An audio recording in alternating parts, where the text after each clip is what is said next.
This is Lauren. This is Trey. And this is the Partnership Podcast. Hello. This week we are discussing how to properly communicate in the bedroom, aka in the throes of passion. Also, Lauren hurts my feelings at the top of the podcast. Enjoy. Big sniff. That's right. You're going to try to not do it on camera. I'm doing better at not sniffing into the microphone, yeah. That's because you're a pro. What? Ouch, honey. That was an ouch. The, are you going to do shorts? Oh, I'm so sorry. Yeah, it's okay, but... Was it an ouch or a boo-boo? Ouch. I'm so sorry. It's okay. I know you're not... You weren't trying to hurt my feelings. That doesn't matter. I'm so sorry. Why don't... Welcome to the podcast, everyone. Yeah, can you share how... Yeah, I'm so sorry. I think one of the things that you and I try to say often is good intention doesn't negate harm. Sure. No, I had no intention to hurt you at all, but want to share what just happened? Yeah, fuck yeah. Welcome to the podcast. Welcome to our Erotic Feelings podcast. The 8 people that are listening to this. Okay, so new cameras. This will make it. So if you want to look at these new goddamn cameras, it's going to be fucking on here. And so we had a conversation. We've had a bunch of conversations. And then one last night of kind of reassurance of like, if this is going to be better for your stress level, if this is going to be like more flow, do your thing, Trey. That's what Lauren told me. And then 30 seconds ago, while we were setting up the shot, she goes, oh, are you going to be using like this type of like resolution or this type of screen right here? And I go, yeah.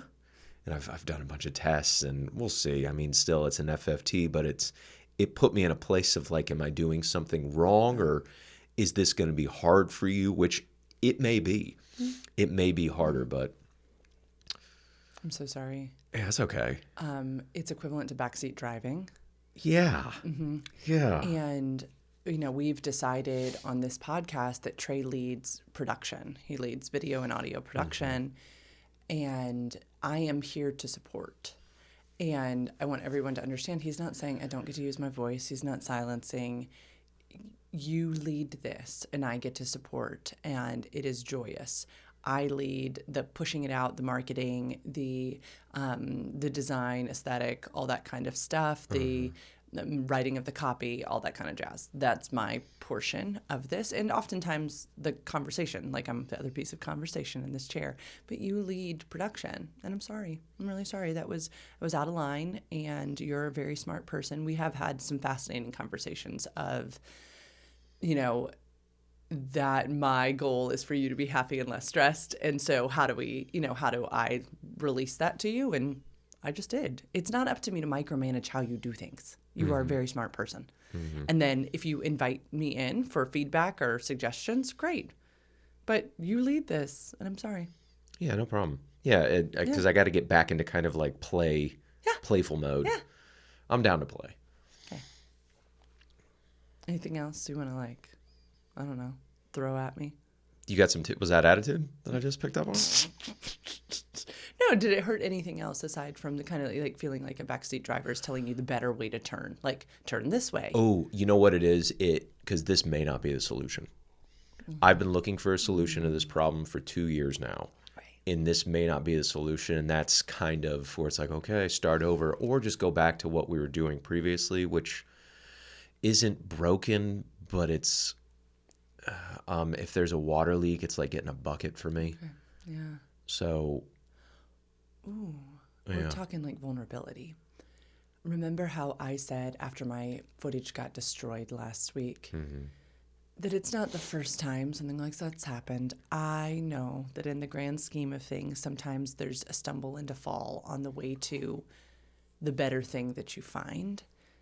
And it's incredibly disheartening and vulnerable.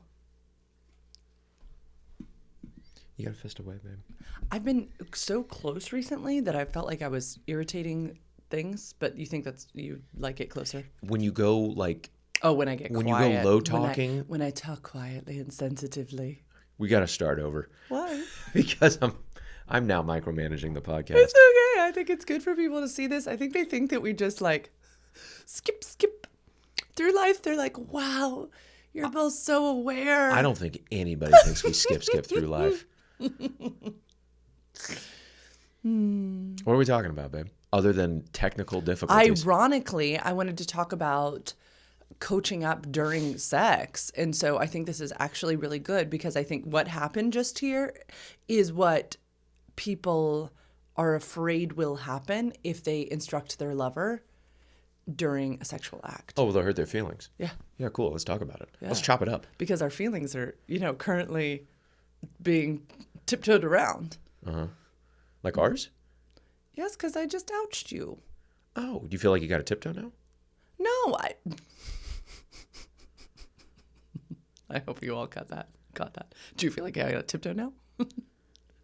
I think that when we do what I just did, which was give feedback when I was not, feedback was not requested from me for the cameras,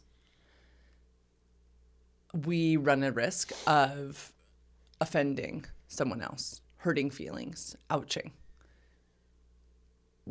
I think it's very similar to giving feedback in the lovemaking process and also hurting someone's feelings. Potentially, right? Yeah, I hurt your feelings. You matter.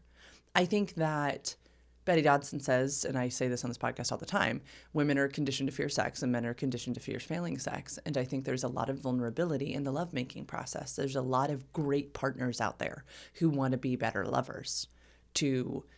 There's a lot of people in male bodies who want to be good at sex for their partner, not necessarily to like parade around their sexual repertoire, but for their partner. Not to start an OnlyFans account? I mean, they could. The sex positivity here. Don't try to show it in Texas because Texas just banned porn. But what do you mean they banned porn? They have the most guns in the country, but you can't watch porn? Get out of here. To be over a certain age, and you have to. I'll look it up. I'll put it in the comments, y'all. Texas, wild. Yeah, wild. Oh, Texas. So, on this note, I think it's actually a good time to talk about it because I can talk authentically right now. Because am I afraid of hurting you again right now in this moment? Yeah, because you matter more than anything in the world to me. You really do. Hurting you is my least favorite thing in the world. So now that I have done that, and now that you are sensitive to me, because now I'm a mean person, as you should be, right? Like you should not want people around you who are unkind. When we don't have a tool to coach up during sex, can you see how there would be a potential pitfall? Yeah. What's going through your head? I showed you the aspect ratio like 4 days ago on these cameras. When I did the camera test, I showed you the aspect ratio. Oh, 45 seconds before we started recording, she hit me with a, "It's gonna look like that?" It's like, fuck. Oh my God.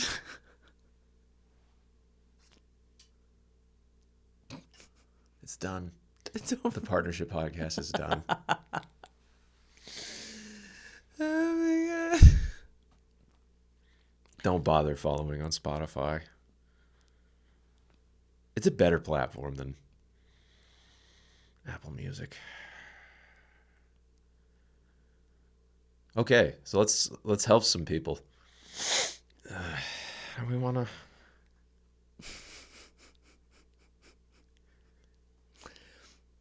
We could also pivot because I would love to repair this. Yeah. And yeah, is there any? I just, you know what it is? I feel so self-conscious now. Yeah. And I feel like I'm fucking up. Okay. And it's hard for me to kind of shake that off. Okay. You were saying recently that you and your coach or your therapist were talking about some of these old patterns. Mm-hmm. I want you to hear out of my mouth, you are not fucking up. Yeah. My default goes to like, I got to do it all too. Right. Where it's like, oh shit, I guess I have to. Yeah. I got to test the shorts and. Yeah. I gotta show her a finished product, but like you're not asking for any of that. But my default goes to, oh, it's all on me. She's not helping me at all. Other than, well, it's not helpful to the comment or the note. It wasn't even criticism, but it's like, damn, that's tough because it's a vulnerable thing, because I don't want to put out an inferior product for people to look at. The thing that I reject the fastest on YouTube Shorts or a podcast is poor audio quality and then poor video quality. I have no idea how many people are like watching this, but like, ooh, okay, say if you were to do a short and it's gross as far as the quality, I'd be like, oh, I'm not doing a good job on my end, like on this podcast. And I didn't test it. I didn't test it putting it together like this. This is still an FFT. I definitely didn't like render a short out or anything like that. So yeah, it's vulnerable. And then in my mind, in my body, it's like toughen up. Where that's a default too, where it's like let it go, toughen up, move on. But I'm not a robot. So I love that part because so many authors call it like the critic about the feelings that we're feeling. yeah, I have a big critic about my feelings. Right. And so it's like double whammy. Especially when it comes to something little, where I think that is little. When it comes to something little, I have a big critic of like, just like brush it off. Yeah. No, maybe it gets to be present here. I want this to be a home where if one of us in our humanity ouches the other, we say this all the time, but there's got to be freedom to fuck up here in this house. There's got to be, because I don't want either one of us to feel like we need to tiptoe or be a robot or achieve some level of perfection. And then there has got to be freedom for the one that we've ouched to sit with their feelings. You do not need to. No, Okay. you don't need Then to. they just, what, like the solution is it just kind of passes through because you've owned it, and thank you. And like once another person like owns it, yeah, I mean it diminishes like immediately. But I love that you brought up that other piece, because my accountability is one piece. And then another piece is the permission that you get to just be hurt. It doesn't matter that I've owned up for it. I still harmed you. Is harm the right word for it? Even harm is like, you didn't harm Yeah, baby, me. because look at it this way. You do lead all of this. I do none of the work here. And then I criticized right before, 45 seconds before we started filming. Yeah, that's harmful. Criticism, when someone is trying so hard to do something, is not healing. It's harmful. Yeah. I work with clients on this every day to say it's not okay that that coach would consistently yell at you, that the bar was always moved and you never felt like you could. Yeah. Thanks, babe. Yeah. I wanted to play. Yeah. Yeah, I wanted to play today. And I was in such a playful mood all morning. Yeah. Yeah. Yeah. So like it just kind of comes back when it comes back, right? Isn't that interesting when we want a certain thing and then the universe kind of gives us a different thing? Like when I went into film last week, Yeah. we could say that it's my fault in this instance that it changed. We could say last week that it was Holland's fault that she didn't turn on the microphone, like checking that type of thing. We could. And if I may push in, we could still play. We could still create a new neural pathway, because what you've told me recently is that you're really trying hard not to follow old patterns. And I wonder if the universe is like, you want to play? Let's play. Okay. Of like, you can do this. You really can. It's easy to play when everything goes well. Yeah, I can do this. I can do it in my own time. Because immediately when you go like, you can do this, it's like, in my own time. Yeah. Yeah, no, and yes. Yeah. It is never anybody else's job to say, oh, this is the time at which you should heal. No. I could feel in my body, I'll speak from me, last week, I could go, to me, I don't usually go to rage or like a place like that. I go to like despair, despondency. I failed. I didn't do enough. And I was like, or I could sit with this. And the playful alternative is, okay, something, I don't know, different was supposed to happen. And I can be sad and I can feel feelings and I don't know, but yeah. I'm good to talk about communication in the bedroom if you are. Mm-hmm. Yeah, I'm good to talk about it. Okay. Yeah. I think it's actually fantastic that all of this has happened, because I think actually a place we do wonderfully is communicating in sex. There's not often a lot of ouches in our sexual communication. Like actually during sex? Yeah. No. Huh. Yeah. Okay, how do we do it? How do we like have fun communicating? What can we share? And then like what stumbles can people make? Yeah, what stumbles? I think we should definitely put in the stumbles. And then I think we should put in, I'd love to just talk about how I do use my voice, ways that I have been able to share with you things I like that I love and enjoy, and the way that you are so coachable. And yeah, I know in a female body that there are a lot of people who are like, I just need to lay back and like accept what this wise person with the penis does to me. And like, he must know so much more. And we could fall into that same thing. You have a greater sexual repertoire than I, right? I was married for a decade and then I had a slut era, but. Oh, you mean partners? Yeah. Like, honey, you're a wonderful, wonderful, like advanced lover. You've always said that. Regardless of like multiple partners that. Well, and I think, but that's really encouraging, I think, for others to hear that you do call me an accomplished lover. And for our non-slut listeners, we're taking the word back though. Slut's not a bad thing anymore. God, we love it. If you want to call me a slut on the street, I'll take it as a compliment. You hear him, everyone in Central Virginia. You can grab me by the arm and just like, Trey, you're quite the slut. I would love it.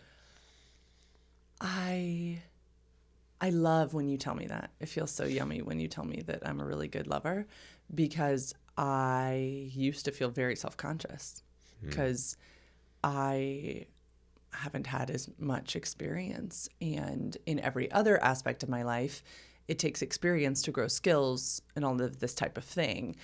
And yes, I do think that sexual skills are like any other skill. They must be practiced, but you don't necessarily need a million partners to practice these things. I think you need one good partner, or hell, you can practice by yourself. That's exactly one good partner is generally helpful. You need one good partner, maybe 2 or 3. One good partner, maybe lots and lots. You pick your desires. Yeah. You've always, okay, so why have you said, because you've told me this since the very beginning, and it always made me feel so happy, that I'm a really good lover. Why? What makes me a really good lover? From like day zero, we were so adventurous together, and we were so playful together without like having a discussion first. Did we use a lot of like words and a lot of like requests and asking in our first couple of times? One of my first things I remember you saying is, because I had taken off my pants. Yeah. I remember you going, that was my job. Correct. I was offended that you took off your own pants. Because I was really looking forward all night during our date. I was really looking forward to getting those pants on the ground.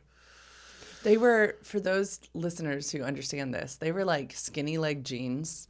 They're hard to take off. And we have since taken those pants off. It's not sexy to take those off. They are not easy this to remove. This ain't the movies. No. And in my head, he went to the bathroom. And I knew what underwear I was wearing. And so I wanted to get down into my sexies.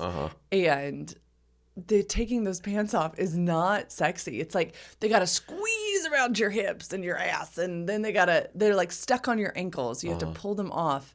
Anyway. But okay, yeah, getting funny. Back to this is talking during sex, right? Go, sexuality educator. So what makes me a good lover in your mind is that I'm adventurous. Playful, adventurous. Yeah, those enthusiastic? The things that I wasn't this morning. No, that's not true. See, that's not true. It was just that it was the one little thing that kind of sent me down like a bit of a spiral that I had to kind of come back from. Am I critical of your lovemaking? No. And no, fuck no. When we talk during sex, it's try this, or put your hand here, or ooh, could you do? They're more questions or requests. No, never criticism in the bedroom. Good God. Good God. No. No, that's the way to no. Yeah. Make your dick soft. It's terrible. The pussy dry. Right. Yeah. Because talk about vulnerable. If it's vulnerable to sit in front of these cameras, if it's vulnerable to put in all of the work that Trey puts into the quality of sound and visual that you all have, sex, I would argue, is even more vulnerable. You're naked. Your genitals are revealed. Wait, you're saying sex is more vulnerable than buying a couple of Samsung A15s? I am. And Turning on the lights in the guest bedroom. I think it's really good that this started this, because here we were going to hop in these chairs and talk about one of our favorite things, which is how we coach and communicate during sex, which looks effortless. But for many people, it's as hard as everything that just happened here. Cool. Okay. So, yay. Real life examples. Some tools. Talking outside of the bedroom. Talking about the things that you want before anybody's naked. Having a fucking plan before it's so vulnerable, right? Yes. Great. Having a, hey babe, can we have a coffee date tomorrow to talk about the things I've been fantasizing about? That's so hot. Yes. Because we will check in with each other all the time. We'll check in with each other. Have we ever scheduled like a time to talk about it? God, like, hey, let's go. That would be so hot. I would love that. Like, let's go on a coffee date and let's just talk about some fantasies. I would love that. Okay. Let's do that. That's creating anticipation for the anticipation. Yeah. I'm getting horny now. I literally was like, when can we do that? Yeah. Okay, so that, our gentle audience, you can do that. Trey's like fidgeting, and so am I now. We're both like, let's do that. Yes. So taking it outside of the bedroom, number one.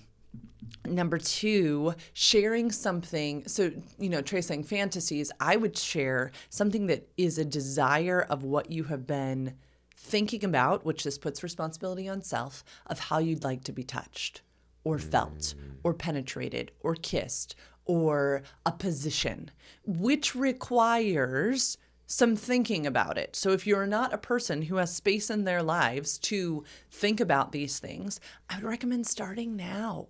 OMGS, amazing site that really talks about female pleasure. I'll put the code in the captions.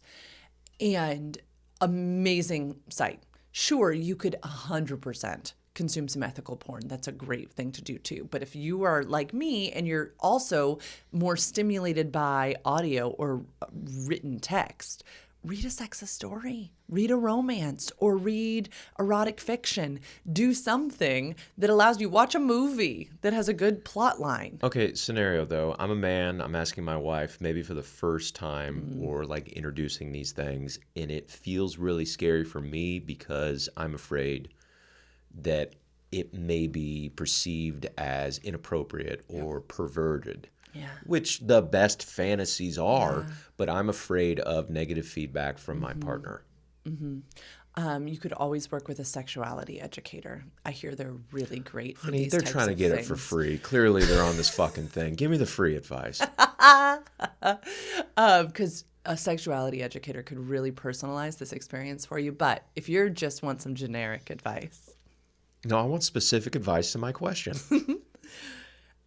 I would start gentle. If you guys have never talked about this before, I would remember, first and foremost, that if your partner is about to share something with you, it is vulnerable.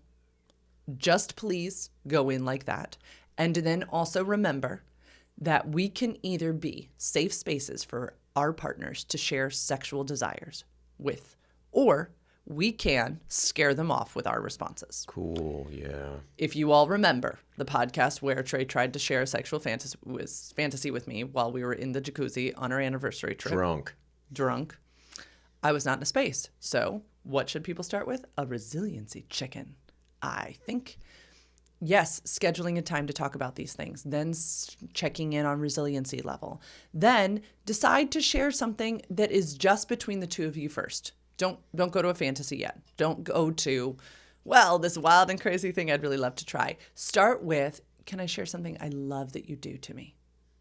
When you touch me like this, it turns me on more than anything else that you do. I love it when you fill in the blank. Or you could start, this is a position of strength if you start the conversation with, hey, this is vulnerable for me. Mm-hmm. Can I share this ... with you? Mm. It feels very vulnerable for me. That's a position of strength because it's incredibly genuine. And then remember my favorite phrase, women are conditioned to fear sex and men are conditioned to fear failing sex. Keep in one's mind that people are coming in from different viewpoints. People are both vulnerable for different reasons.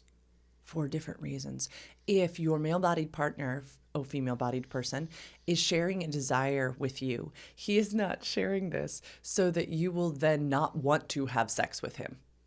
He was sharing this so that you'll want to have more connected sex with him. He's not sharing this to like scare you away. Mm-hmm. We talk about projection. That's maybe the fear. Yeah. I'm going to scare my partner away. Right. Yeah. Or they're not good enough. Right. That's probably a big fear. Yeah. And that's like, it's something, we've definitely had to deal with. Yeah. We don't deal with it a lot. Mm-hmm. And like the big scary monster, when you look at it, when you acknowledge it, and when you talk to it, gets smaller and smaller and smaller in the room. Yeah.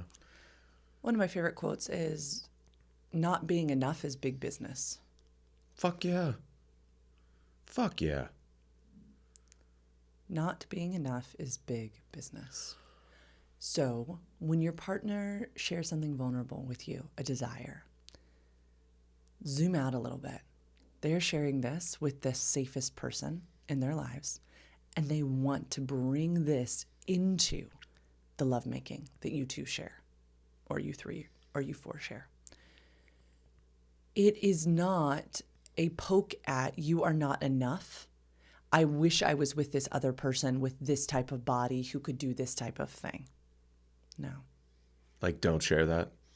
Don't share that. Guys, don't fucking share that. Don't you know how you're say supposed that. to be vulnerable, all this shit that we keep talking about? Don't say, hold on, it's my turn. Thank you. So don't fucking say that shit to your person. And I was talking about this on the last podcast. The fact that I was driving down the road and saw this stunning person jogging with their dog, and patriarchy, big P, would have women hating on each other and viewing them as competition and trying to out-attract different women so that we are chosen at the end of the day and saved from the lions. How's that patriarchy's fault? It's not your fault, so don't go defending. Well, patriarchy said patriarchy, big P. How is that? Because I really view that a lot of people in female bodies are matriarchy upholding the patriarchy. Follow me here. Okay. If women are hating on each other, we're too distracted with hating on each other. Okay. 2, embrace one another and rise up with men. Okay. So I think it really, if it at the end of the day is about the man choosing the most attractive woman, okay? If that's what women are obsessed with, is being chosen. Okay, so out attracting. So pick me, okay? Then what we are doing is centering the man who chooses me because he's the most powerful. He's the one who decides who gets to win. Does this make sense? I guess. Yeah. No. I don't think it's the man's, this piece of patriarchy, I think, is about how women spend so much time hating on themselves because they're not more beautiful than that other woman.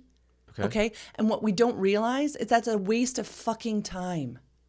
Instead, we should be enjoying in our own selves and paying attention to the good men who aren't wasting their time on that type of thing. I think that is a thing we do in female bodies, female-bodied people. I hear this amongst everyone, that we get so obsessed with the male gaze, right? How do I look? How does he find me? This, that, or the other thing. That we inadvertently continue to perpetuate systems like patriarchy, when it's ready, it's time to be done. You're not like this. You don't spend time thinking about how you're going to choose her over me. Well, no, I've like legally binded myself to you, like, according to the state of Virginia. There's huge consequences if I try to choose her. That's right. Over you. You've been chosen. Is that I think that might be the patriarchy's fault as well. I deeply believe that one of the continual perpetuators of patriarchy are women, babe. This is what I'm trying to say. Okay. Is that because for generations, men were the ones who held the power. Women learned how, we adapted, right? We are all very adaptable as human beings, to try to be more attractive than other and win the attention of the man so that they would become elevated, right? You know, those phrases, she slept her way to the top. Yeah. Those types of things. I am not saying that this is any certain man's fault. I am saying that as women, when we can get off those people movers, you know, like at the airport, and be like, hold up, me hating on another woman or thinking that when my husband brings to me a sexual thing that he'd like to try, he was watching Aristides and he watched this incredible scene and he'd like to yada yada. I do not believe that you are telling me, babe, I wish you could be more like that other woman. Or, babe, I wish you were not like yourself. You were like this. Because that, I want to choose that instead. Oh, that narrative. Yes. Okay, I believe, that's a very scary narrative, yeah. Yeah. And I believe that it is something that was patterned before us and before us and before us by women who wanted to remain chosen. Because I bet we helped also, so maybe you're right. Maybe it is the patriarchy's fault, because I believe it's very hardwired, whereas, and correct me if I'm wrong, or correct me if you have a different opinion, where it's women, how can I out attract, and then men, it's how can I out compete or out resource. Yes, that is what I said. Yeah, in a different way. But good job. I just said it a little bit more concise, clear and concise. I just told a detailed story like that has feeling. 2-minute, 3-minute story, and then I just summed it up in a sentence. And that's why we're partners. That is why we're partners. Okay, can we? Okay, patriarchy and matriarchy aside, so. Conversation starts outside of the bedroom, fully clothed, when people are highly resilient and open to these things. Now, game time. We're unclothed. Okay. We're about to, or we're in the process of smushing genitals. What's the conversation look like now? So, babe, you were telling me on our drive about our different desires. How about you show me exactly what you were wanting? Great. Asking questions. Great. Will invite our partner in or to respond, or will put us in this like fun little teacher-student thing. No one is a better expert on their own bodies than the person in the body. So give them an opportunity, right? If you are really wanting to better your blowjobs, ask the person with a penis what they like. Ask them to show you how. Ask them, say, hey, let's get really comfy, and I want to try some different things, and you tell me how they feel in real time, because I'm self-conscious about my blowjob skills. I want you to tell me what feels good. God. In the process, tell me what feels good. Yes. Does that feel good? Tell me what you like. And then feedback is like, oh God, that feels really good. Ooh, can you try this? This feels so good. So if it's question and then it's in a positive That's what I was frame, just going to say. Then you win, right? Okay, so let's talk about some positive framing and negative framing. So if I really wanted to better my blowjobs and we are comfy and cozy and I'm trying these different things out, and Trey consistently was to tell me, no, not like that. Oh, no. I don't like, what are you doing? That would kill the vibe very quickly. As well as you all saw earlier today when the vibe got killed. Because I did something wrong. And then Trey. I wouldn't have wanted a blowjob then. No. I would have taken it. You would have been like, babe, I'm just not in the mood. I would have taken it like soft peen in the mouth. I If I find that like I do find that crawled hilarious. across the floor. Ugh, no. No, you could. Well, because you were in negative mental space. So let's talk about this. So this is cool. So yeah, if Trey in the middle of blowjob coaching was to be like, oh, no, not like that, it's going to do two things. One, it is going to lower his attraction level to me, the performer of these new special skills, which most likely is going to lower arousal in his body. He might experience his erection going away if he is literally staying in that type of negative space. And then I am going to experience two things. One, oh my goodness, I'm such a bad lover. His erection's going away. And then two, wow, like I can't do anything right. Okay. Yeah, I get it. Through those types of criticisms. I get that. Let's brainstorm some nicer things to say because you were like already giving positive things. Mm-hmm. It can be fun too. Like sex is like the communication can be fun and goofy and like laughter. It doesn't have to be serious and sexy the entire time. Where like say if you tried something new and I went ha ha ha ha ha. Yes. Ah! Yes. It's fucking hilarious. Yeah. I've tried to make you laugh. Ooh. I've made you laugh while my penis is in your mouth. It's the 100%. funniest. And then you're fearful of the teeth. You know what I just thought would be really fun? We should try this and get back to the people. You know how when you get your eyes checked or something, they'll be like A or B? Yeah. B or C? Yeah. Wouldn't that be so fun? That it's like two different techniques. I'd like that, yeah. And it's just like, which one do you like more? Oh. A, a lick. B, like a kiss. As long as it's not lick and done. Harken back to the olden days Great. of the podcast. Okay. I think we solved it. A or B, positive feedback. But what are some examples? Okay, so my blowjobs are pretty great, but when you're coaching them... Disgusting. Bragging. You're getting blowjob valor on the new Samsungs, honey? Would you like to disagree with me? No, fucking great blowjobs. Sorry. Sorry, I'm checking my phone. Mm-hmm. Sorry. Mm-hmm. I don't know why I did that. I know what time it is. I don't know why. I apologize. Ladies and gentlemen, and everyone in between, guess who usually gets flack for checking their phone? When I'm giving you a great blowjob. What are some positive, what do you find yourself saying? Because I'm about to praise you up and down is what I'm about to do. Yeah.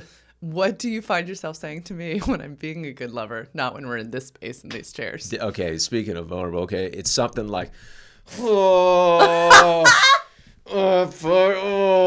fuck, you fuck me so good. Something like that. Something along those lines.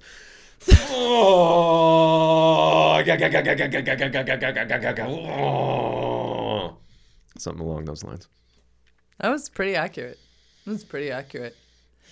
There's a lot of... This is going on a server that's going to outlast humanity. I know. And they're going to know our fullest colors. Go ahead. Let's get back to this one.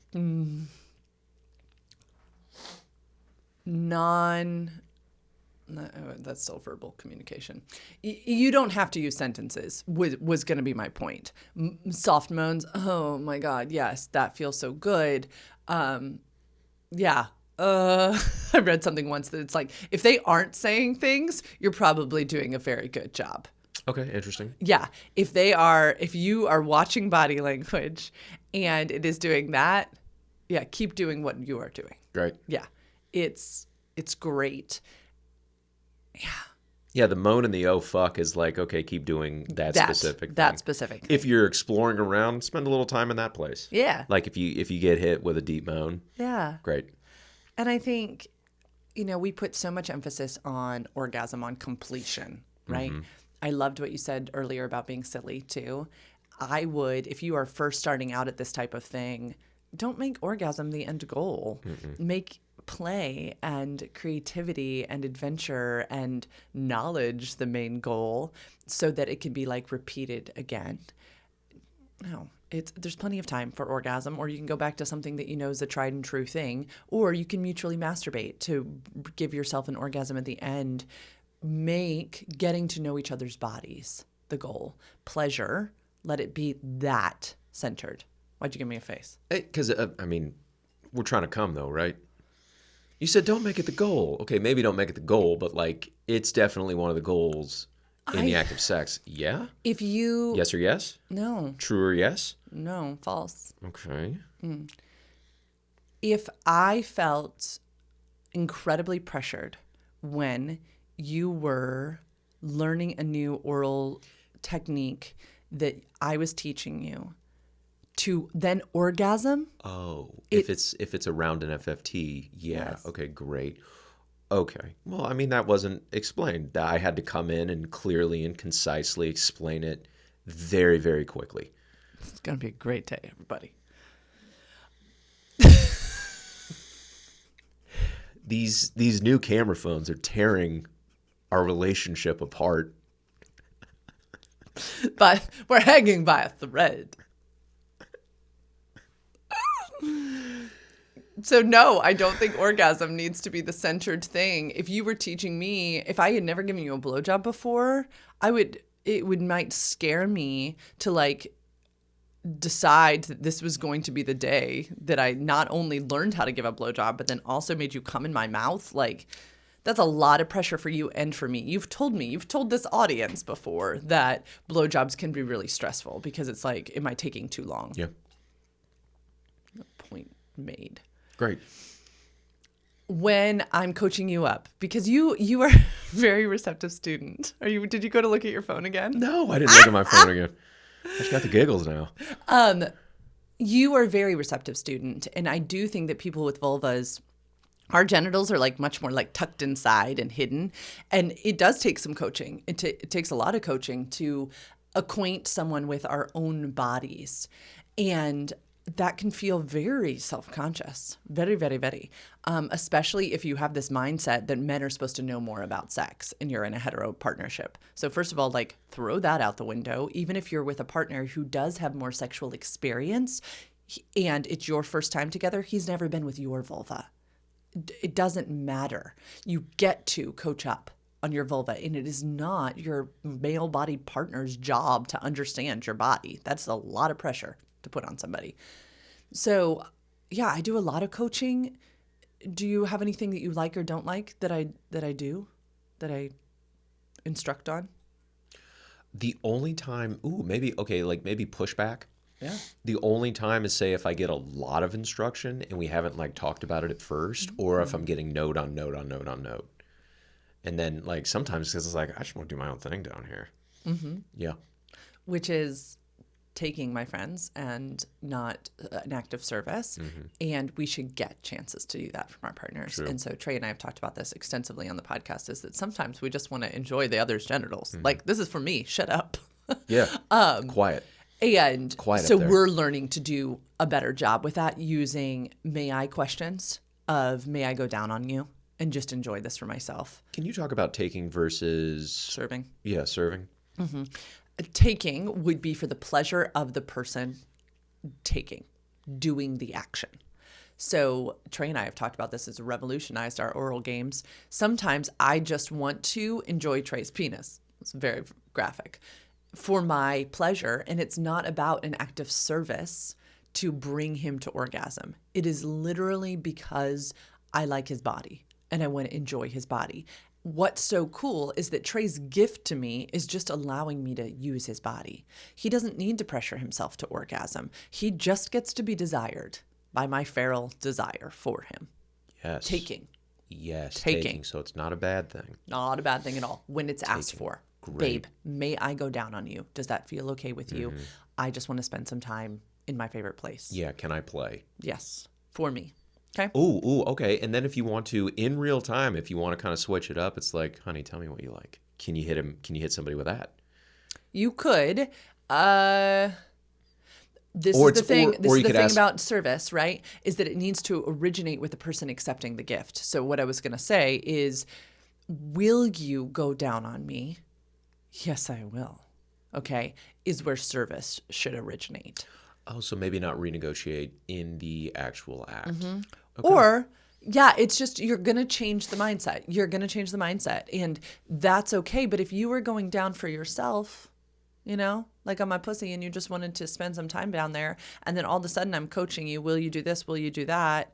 That's probably the time. What if I invite you in, though? I'm asking if I invite you in. Yeah, 100%. I think you could. Okay. I think it would just be a reminder of, look, we're switching those things around, okay? It is probably the time where you just said, sometimes I get the critique. Maybe I was thinking that those were times of service to my pussy. Got it. Okay, so just be careful of renegotiating in the actual Yeah. act. Smart. And then talk about it later, right? Was it offensive when I fill in the blank? Yeah. Okay, that's probably because I was thinking that this was for me. Just don't get in the trap of, yeah, well, it was for you, but then you started yada, yada, yada. No. That's not cool. That's not cool, because if it's for the person, it's for the person. I don't want to endure and tolerate while my pussy's getting licked. Nor should you have to endure and tolerate. Yeah. Right? That's not nice. Yeah, totally. Anything else, babe? It's so funny, everybody, because having these cameras was supposed to give us unlimited time. We have unlimited time. Uh-huh. Oh, it's like, oh, okay, yeah, I do want to be done. No, like, let's be honest, I do want to be done. But I didn't have to set a timer. Okay. We didn't have to stop, restart. We're talking about our feelings. Maybe it's a good thing, maybe it's a bad thing. We gotta shut up about these cameras, honey. Okay. What do you mean? We've been talking about the cameras for an hour. Okay. I think it's okay that we talk about them. Edit that out. I think it's okay. I think that it's such an example of, I have clients who will come and sit in my office and they'll be like, I haven't had sex in 3 weeks and I'm failing. I don't know what's happened. And then all of a sudden we hear about their whole house was sick with a stomach bug. And then everybody went back to school. And then so-and-so got a new job, and then so-and-so twisted their ankle. And I'm like, you haven't had sex in 3 weeks. Those are the things, those were the circumstances. These new cameras affect the way we podcast. And that's okay, because we are holistic human beings who've done the work on being present with new things and changes in our lives. Thank you, baby. Okay. Thanks, honey. Our audience is going to be okay. They're going to get over it. And they actually love it that we talk like this. And if not, find a new podcast. Go to a different podcast. This is not the place for you if you don't want two people speaking authentically. Yeah, I think we can totally wrap it up. In recap, ask a lot of questions. Clarify if this is for you or for them. Be quick to take accountability for things. Be quick to understand that talking about sex is vulnerable. Ask yourself if you want to be a safe space for your partner to share things. And if you don't feel like you have the tools to be a safe space, seek out some help. Seek out a sex positive therapist. Seek out a sexuality educator like myself. Do some things, because I think we get in our own way most of the time, either with ego or with a scarcity mindset or with these generational patterns that no longer serve us. And we get to be in charge. We get to change the story. We get to find a new pathway to pleasure with our partners. And it's okay if we need to take a U-turn or go down a different path. It's okay. Any closing thoughts, my love? You're doing a really good job on our camera situation. Thank you. Seriously. Thank you. Thanks for figuring this out for us. Thanks for coming to the Partnership Podcast with Lauren and Trey. My God, what an interesting journey you have been on with us. Remember, these are very much our own opinions in real time. And if you don't like them, don't take them. Like Trey said, don't even listen to the podcast. You don't have to. If you did like it, it matters a lot when you share it and follow and subscribe and all those good things. Thanks from the bottom of my heart. If you really do want to work with a sexuality educator, you can go to sexedforyou.com/free consult and request a consult with me. Tell them tell Holland that you found us on the Partnership Podcast and say what you'd like to work on, and then you and I can chat. Remember, you have a right to informed decision-making and to self-determination, and we hope you have a great rest of your day. Bye.